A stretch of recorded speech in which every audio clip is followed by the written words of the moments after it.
Welcome to Hour 2 of the Midwest #1 weekly motorsports show, Track Talk, on the RacinBoys Broadcasting Network. Brought to you by McCarthy Chevrolet. Once again, here's Scott Traylor and Kirk Elliott. And welcome back. Hour number 2, exclusively here on RacinBoys. Kirk Elliott. Troy Harrison is sitting in with us here today. Scott Traylor by phone from Yuma, Arizona. Scott, what's going on, man? Oh, just another day in paradise out here in the Southwest. It was just a breezy, cool 84 degrees here yesterday. So oh man, I feel sorry. Weather has been nice. I think it got up to 93 one day out here. It is. This winter's just been unbelievable. It really has. I love it. Yeah. Troy Harrison. Troy, do you like? Here. Let me ask you, Troy. Do you like warm winters or cold winters with snow? I like warm winters. Matter of fact, too. I would prefer not to know that winter was a season. That would be Me a good too. thing. I would be perfectly okay with that. If I never saw snow again, it wouldn't break my heart. You and me both. Well, we didn't hardly see any of it this winter, did we? No, there was about I can't remember 2 or 3 when days. it did snow. There was a couple of days. I think we got. I think we had a 2-incher one day and a 1-incher the other day. But we've been very, very fortunate. Of course, now that I said that, we're going to get creamed about April 1st. It Warmed up the next day and it was gone. Yeah. Well, that means we could have had some races here sometime this winter, too. We could have kept this thing going the year round almost the way things have been. I was actually told that I had lunch with a guy from Manhattan yesterday, and he said as he was driving through Lawrence, he actually saw snow on the ground coming through Lawrence. So apparently they got a little bit of it Thursday night. It is unbelievable. Well, I know between here and Missouri that they've had quite a bit of snow. I'm hoping to get to Flagstaff tomorrow without any snow. That's my biggest concern. Is I rolled up through there when I was coming down for the race that we had at Canyon last week in Phoenix, and I rolled through Flagstaff maybe a couple hours after it had snowed, but it warmed up and it melted the snow on the roads. But there was probably a good 2 inches on the ground, though. Oh, it's a new Corvette as it starts. Well, you can't see it. Your dad had a Chevy. His dad, his brother had a Charger, but it was a Hemi, so that made it all right. His granddad used to take on Cadillac V8s with his new 265 overhead valve 56 Chevy. Racing is part of it. Hell, it is life. Plenty of left turns have been made under a banner that says McCarthy Chevy runs deep. Take a look at the car in front of you right now. Odds are it says McCarthy on the backside. They knew about the McCarthy low price guarantee. $10,000 if they can't beat a bona fide signed offer from a local franchise dealer on in-stock vehicles. That's right, 10 grand says McCarthy has the lowest price in Kansas City on any Silverado in stock, or Malibu, or Traverse, Equinox, or Cruise. Good people go through difficult times. All credit applications are accepted. Yeah, a Corvette. Sweet. McCarthy Chevrolet. I-35 in Santa Fe and Olathe. We got a lot of races scheduled here in the month of March here in the Kansas City area, not the least of which today, the Turkey Classic going on down at Springfield Raceway, Racetrack Ronnie. Ronnie Williams will be giving us a shout here in just a few minutes, give us an update of what's going on. But that event is still on. 4:30 this afternoon, they're going to be racing down there, and I know a lot of people are already headed down that way. They've got late models, USRA A mods, B mods, and legend cars running down there, so a pretty good group of race cars that will be in attendance down at Springfield Raceway. And if you haven't been to Springfield Raceway, that's a pretty racy little track, so I'm expecting some good action. I think it's going to be in the 60s down there today, so it should be a good day for racing. That's what they're talking about. It said 62, I think, in the forecast. It is supposed to. Hey, what is the forecast? 62? 62, sunny. Yeah. Earlier this week, they were calling for rain down there, so it was a big question whether or not they'd be able to get any of it in, but all of that has moved on out, and looks like it's going to be a good day for racing down at Springfield. And next weekend, Humboldt Speedway is going to be in action. The first of 2 big weekends in the month of March for the USMTS cars. They're going to have racing next Friday and Saturday night at Humboldt. Then the following weekend after that, Friday the 23rd at LA Raceway and Saturday the 24th I-35 Speedway, just an hour north of Kansas City, will be hosting the USMTS, and they return back to Humboldt Speedway for the Big King of America Modified Nationals. It was held in the fall last year. It's going to be held the last weekend of this month. So there's going to be some big action going on here in the next few weeks. And today, in addition to Springfield Raceway, they got the Snake Saturday Parade going on up there, the big car show up there. So, hey, we're getting right into it. Oh, that's today, isn't it? Yep. We're getting close. I missed that. And another show that's going to be happening at the end of this month, just like to make a mention of it, is the April Fool's Meltdown at Thunderhill Speedway, and that's going to be a day show, Saturday and Sunday. What are they doing special for that race, Troy? $2,000 to win modifieds, extra money in all the classes. It's going to be IMCA sanctioned. They're going to have IMCA modifieds, stock cars, hobby stocks, Northern Sport mods, and for the first time, they're going to have the IMCA Sport Compacts up there, which will be joining the weekly program this year. And, you know, the biggest thing they're going to be doing... You're talking about front-wheel drive cars? Front-wheel drive cars, yeah, IMCA Sport Compacts. And it will be the intermission cars. That's the concession cars. Yeah. And I know why Mike's doing it. You know, Mike and I had a long talk about this, and Mike said, look, I need to have a class where somebody can spend $1,500 and go racing, and unfortunately the IMCA hobby stocks are not that class anymore. So he's bringing in the Sport Compacts. We're going to take a look at them and see how they do this year. I know Mike. You know what I'd rather see, Troy? What's that? This has nothing to do with Thunderhill. I'm just talking about those type of cars. Sure. I think that they need to make them real rear-wheel drive cars. You know, I would agree with that, except that class gets real expensive real quick. Guys Put end a up car claim on. Well, it's not a bad idea, and there is a car claim on the Sport Compacts. How much would you put on the claim? What would be the number? $1,500 maybe for the whole car. You know. I don't have an answer to that's that. what we're after. $1,500 cars, then make that the claim. I'm not a big fan of claims at all. Well, and here's the other thing.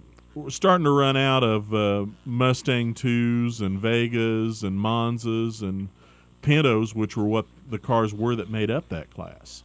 So no, I agree with that. I do agree with that. Like I said, I know what they're trying to accomplish. People that know me know I'm not the biggest fan in the world of those kind of cars. I hope it goes well. And the hope is that you generate racers that are then going to progress up through the ladder, and you know they will be running hobby stocks, stock cars, or modifieds in future. You're not a big years. fan of them because you don't like to watch them, or is it safety, or what is it that you don't like about them? Well, at I-70, it was safety. I mean, when they ran them on the big track at I-70, they had some just horrendous wrecks with those things because they were going too fast. No doubt. Way too fast. I think Thunderhill is. I think they tend to put on a better show on the quarter-mile type tracks where top speed isn't as much of a concern. I'm keeping an open mind for Thunderhill. Like I said, I hope it works out well. I will tell you that I know 3 or 4 weeks in a row when I was going up, we were doing the I-35 Speedway show on our website. Yeah. Like 4 weeks in a row, they had some horrendous flips up there at I-35, a track where you don't really get a lot of speed. And the problem is that you got a bunch of guys that want to be race car drivers that don't have a clue really how to put a safe car together. And that's my number one concern. They've got guys out there that the weld looks like they welded it up at a high school classroom or something. I mean, it's terrible. Some of the actually, it wouldn't matter if they were on an 8th-mile track that they wouldn't be safe. And that's my problem with them. I don't think that's going to be a concern up there, and let me tell you why. Dave Brin, the head inspector up at Thunderhill, I've got a lot of respect for Dave. You know, Dave looks first at the safety and the construction. I have seen him send stock cars and hobby stocks home because of badly welded cages, and I think he'll be just as efficient in inspecting these cars. Dave's not going to let somebody out on the track that doesn't have a well-built race car, and I think that's probably the difference. You know, there's too many tracks where the only thing they inspect is if you paid your money at the pit gate. That's the majority of the tracks. I think that what you're talking about is pretty few and far between a technical inspector at a racetrack as good as what you described. Yeah, Dave, and you know what? Dave and I have had our arguments over the years, but I tell you what, I've got a lot of respect for what he does. When IMCA does the Super Nationals, he's one of the guys that they bring up to Boone and put in the main tech tent. He's probably one of the top IMCA inspectors in the country, and I think it's very fortunate that Thunder Hill's got him. And didn't really want to get sidetracked off on the Sport Compact issue. Just wanted to give a mention on the race, but for the IMCA racers in the area, it'll be a nice kickoff to the season. It's going to pay national, state, and regional points, but not track points. The track point season is going to start on opening night, April 28th. I think the big experiment that they're doing is making it a day show both days because, of course, it can get pretty cold up there at night. And they are, Mike feels like he can prepare a good track for a day show 2 days in a row. I think given the weather that time of the year, he should be able to, and I think it'll be an exciting show. He has brought that Thunder Hill Speedway back to the way it used to be. Yes. That track had cupped out and really became a far different racetrack than when it was earlier designed. And Thunder Hill Speedway was a well-designed racetrack when it was first built, but it didn't end up that way until the Conkrights took it over, did it? No, I mean, it's like anything else. You've got to maintain it. On a high bank dirt surface, I mean, you've got to work and maintain that surface every winter to make sure that the configuration doesn't change. And over the years, the racing surface had gotten a lot narrow. It had, as you say, gotten a lot more cupped out. Was not producing as good a racing as it used to, and they have spent a lot of money, a lot of time, and a lot of effort on that racetrack.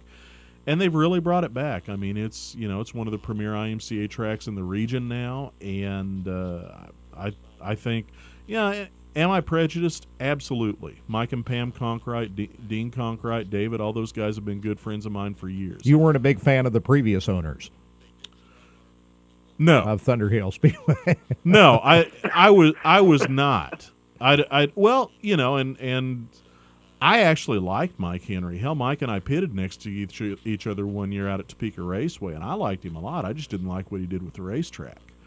But I think the problem is he got himself in a pickle, and then he couldn't afford to spend the money, and then everything else implodes after that. Let's be fair. There for a while, that track was successful, but he just let it get run down in the ground, and the capital improvements were farther and farther in between, and next thing you know, it was just a run-down old track. Kind of like I-70. And there were some personal conduct issues, and there was a lot of different things going on there. But, I did not like what he did to that racetrack. I was really happy when the Conkrights bought it, and I think that they have made most, if not all the right moves, most of the right moves since they've gotten the place back.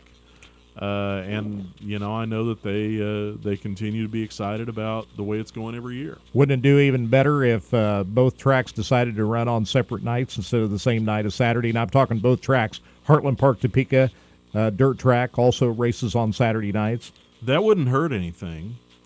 But how many people would really run 2 nights a week? Because, we saw that for years at Lakeside and I-70. A lot of guys didn't run 2 nights a week, and they had a chance. They even had dual point funds, an incentive to run both tracks, and there was only 4 or 5 guys that really did it. Doesn't it split up the fan base, though? Yes. I can tell you from the it splits up the fan base. It would be nice if Heartland Park were to pick a different night, but they're not gonna. I mean, they feel like they've got their stake planted in Saturday night. So does Thunder Hill, and from this point forward, I think it's just going to go the way it goes. Race fans at Topeka have been beat over the head for so many years. Different racetrack promoters. There's not been that kind of stability at these racetracks, and Topeka's a great race town, but I really feel for the racers and the fans over there for so many years. Have had to suffer through some bad operations and a lot of infighting going on. Well, it is tough, and there's a lot of guys there who have quit racing, not because they couldn't keep up with the other race cars, but because they couldn't keep up with the promoters. The promoters changing rules, changing classes, changing sanctions, changing nights, this, that, and the other thing. And it has been difficult on a lot of guys. It's cost guys a lot. You look at some of the tracks that have the most successful shows in the country, and they have been pretty stable in terms of their rules, in terms of their sanctions for decades. You look at some of the tracks up north in Iowa, particularly the IMCA tracks have been IMCA tracks for 10, 15 years. Those are the tracks that are drawing 30 cars a class and have big grandstand counts. They're doing well every night. And the tracks, unfortunately, the tracks where there have been a lot of changes, they don't do so well. So, yeah, you're absolutely – and I'm with you. Topeka's a great racing town. Always has been. Yeah, because, it's just a lot of history. You talk about the old fairgrounds, the Topeka Raceway Park. it's there's just been a lot of history, yeah. Yeah, Topeka Raceway was a good track. Is that racetrack even there? They tear that all down over there, the old Shawnee track. Is it still back there grown over or what? There is the ghost of a track, parts of it still there. Ray Fricke now has part of that property, and he actually has a shop building out there. And I haven't been out. But the track itself is pretty much gone? Track itself is pretty much gone. Yeah, I don't think there's, even if you could legally do it, I don't think there's enough there to rebuild and race on. Well, you were limited on the amount of land you had there anyway. It was tight as it was. It was, but, that track had good racing for a lot of years. That's still one of my favorite places. I loved it. It was a blast. I raced up there, actually. I didn't get to race much back then up there, but I did. I think the last time, the only time, really, I think I raced up there was a couple times in '82. Yeah. That's a couple years ago. We got a caller online. Go right ahead.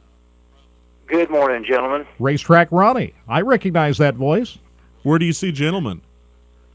Well, God, I see you're out of the studio, but I see Troy and Kirk are there, so yeah. I'll address the appropriate.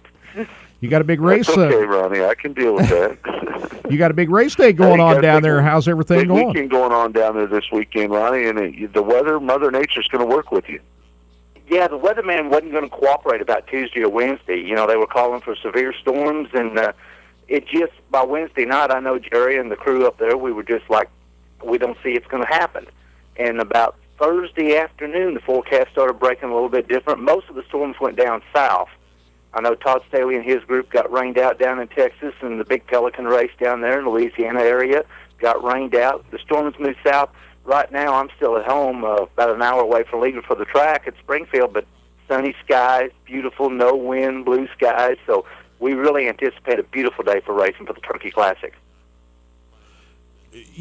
Ronnie, and just to ask a quick little bigger picture question, talk about how that track has been brought around in the last 4 or 5 years, because, I can remember it hasn't been that long ago.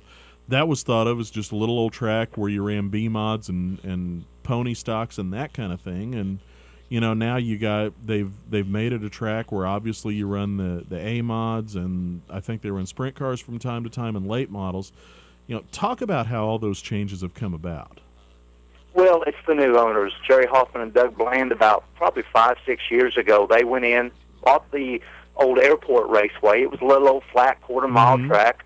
The surface was always good, but they didn't do a lot of publicity with the track and didn't bring a lot of special events in. Jerry and Doug bought it about the middle of the season, had their first show on a Labor Day weekend, and they've worked on that track. They've worked on upgrading the facility. Now, that track has been grandfathered in there in the Springfield area. There's a lot of businesses out there up by the old airport that have been going up in that, so they've really got to watch what they do and how they do it. But Jerry took some banking, put it on the track. He took the backstretch wall. He moved it back my first year up there. Keeps that nice little berm up on the very top of it. And Jerry's philosophy, and Doug, and of course Doug used to be with the Extreme Late Model Series, and he worked for Penske and down in Florida, but they believe in trying to run one-for-month specials, have a good, sound weekly show, Jerry, of course, is a modified chassis builder down there by the Joplin area, and they've turned things around by doing some old-school racing, doing a lot of publicity, trying to bring in a new breed of crowd. And this Turkey Classic, they really rolled the dice on this thing about 4 years ago when they tried it, cold weather, sprint car midget, and A-mod format, and it seems like it took off, but when they changed the format to the late models and added the B-mods in with it, it's really, really developed into a race that around Thanksgiving weekend that a lot of people mark on their calendars. But Doug and Jerry work hard on that track. Doug does a lot of the marketing area. Jerry does the actual hard physical labor on it. He gets the track ready. He's always going. He's working with sanctioning bodies and everybody else. So he's got a good connection, and they've really done a great job up there, Scott. So what are fans going to see if they come down today? We got 4 classes. Late models, which will be the Mars MLRA type rules, along with if the crate late models are there, the N.E. Smith rules are allowed to run. A-mods, and being that we're a USRA sanctioned track, and that's a big thing up in central Missouri and Kansas City area now with Valley going aboard, Lucas Oil going aboard, Lamont going aboard up at L.A. Raceway. We are going to let those drivers compete for national points because Todd's really got a great point fund out there for his drivers, not only for the weekly shows, but also on the national deal. And then we've got B-mods. We've got our Springfield-type rules. Jerry's got the rules set, too, to where the IMCA Northern and Southern Sport mods can come in.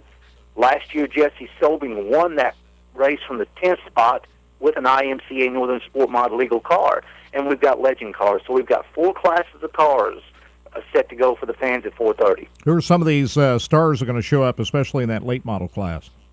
Well, last night when I got home from work, we were posting to make sure everybody knew that we were still racing, the way the weather was working on it.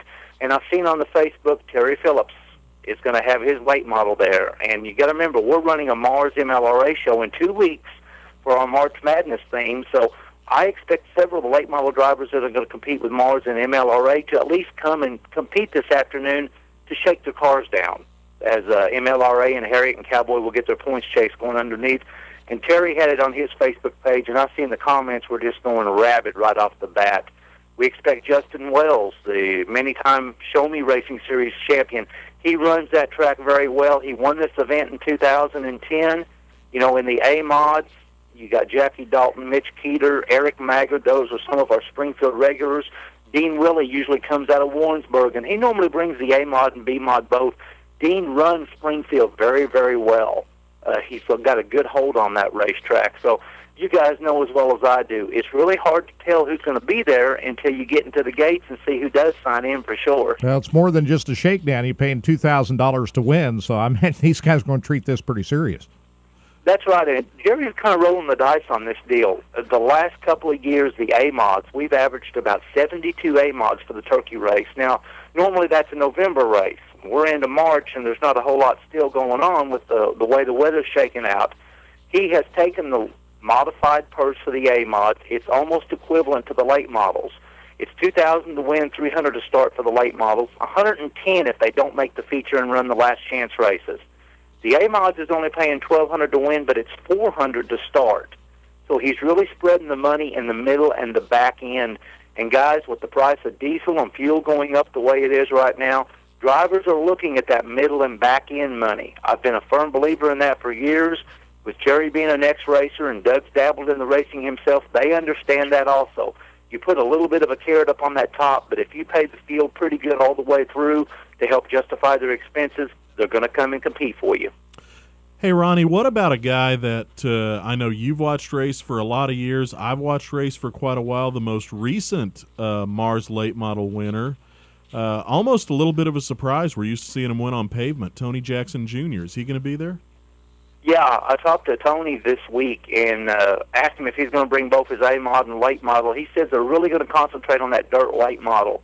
Tony was an outstanding pavement racer. Getting his feet wet with that. He competed at I-44 before it went back to the dirt. He'd run some at I-70. Really was doing good. Then everybody's transitioned to the dirt. He jumped right into the late models. Had a little bit of a struggle with it at first. Mm-hmm. Went back, went to super stock racing, and went to A-mod racing. And then he's graduated back in. He's got some very, very good equipment. He's learning as he goes along. But then again, he's been talking to a lot of the top late model dirt drivers. What do you do? What's the best way to make it work? And him and his dad, they work very hard on that dirt car. Tony was running second last weekend down at Clarksville, and all of a sudden, R.C. Whitwell had problems. He put himself at the right place at the right time. So that was a big win for him and his team, and they'll be carrying some momentum into Springfield. Tony runs the track pretty good in what we've seen him compete in the last 2 years in dirt late model racing up at Springfield. Well, it's going to be a big day, and it all gets started. Pit gates open at 11:30 this morning, hot laps at 2:30, and racing at 4:30, right, Ronnie? That's right, Kirk. And I tell you what, this is a good way to kick off Southwest Missouri area racing. It's a good way to kick it off, period. I mean, good payoff. I think the fans will get their money's worth. We debated on the time change, but, tonight, before you go to bed, you're supposed to set your clocks up an hour. I'm glad you reminded us for that. Yeah. Jerry's a firm believer in he likes to have those feature events. Now, we know after all the B features, he's going to rework that track some. And Scott's been down there, and he wants those 4 features outstanding for his customers and for the drivers.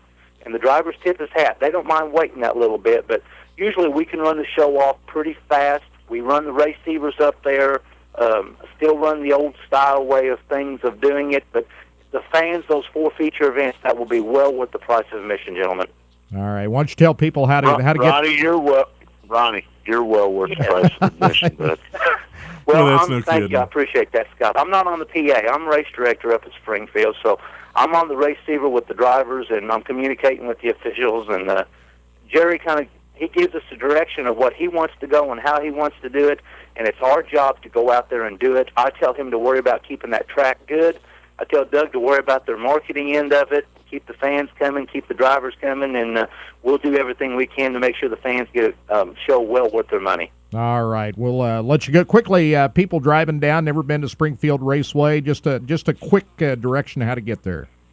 Well, it depends on how you're coming. If you're coming from Kansas City area, if you're coming off Highway 13, you can hit I-44 and go down to about, I believe it is exit 77. It's called the Woolard exit. You'll go up the ramp there, and you won't go right toward Woolard. You go left back to Springfield, and then you'll take a right toward the old airport. People that are coming straight I-44 from the Raleigh area, St. Louis area, straight shot down, easy drive, easy on gas mileage for the vehicle, just up the ramp and then over to the racetrack. Coming from the Joplin, Oklahoma area, 44 the same way. You can take right there about the same exit. So we're easy access. They can check us out on the website at www.springfieldraceway.com. And if they go to the website, they can also get updates. Doug does a very good job of updating the Facebook page, but we've also got mobile text messaging. He just started last season. So they can text Springfield Raceway to a certain number, and they'll get up-to-date information as things go on at the racetrack. Thanks, Ronnie. Have a great day. Thank you, gentlemen. We appreciate it. Racetrack Ronnie. Of course, he's one of the announcers down at Midway Speedway down by Lebanon, Missouri, too. So he does that racetrack race on Friday nights. He is a guy that if he was doing an internet broadcast, he would be perfect because he doesn't take a breath very often.